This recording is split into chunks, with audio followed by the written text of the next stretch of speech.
শুভ সন্ধ্যা বন্ধুরা। এই দেখো, পাস্তা, স্যালাড এগুলো নিয়ে নিয়েছি।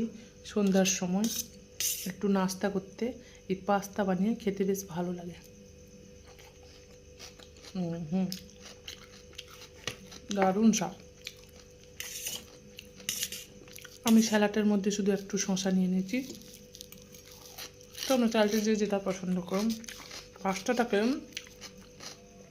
ভালো করে সেদ্ধ করে সব মশলা মাখিয়ে তেলে ভেজে নিয়েছি। দেখো কত সুন্দর হয়েছে, খেতেও দারুণ টেস্টি হয়েছে। তোমরা একবার ট্রাই করে দেখো, খেও। আমার তো খুব ভালো লাগছে। তোমাদের কীরকম লাগবে জানি না। খাওয়াটা খুব ভালো, পছন্দের।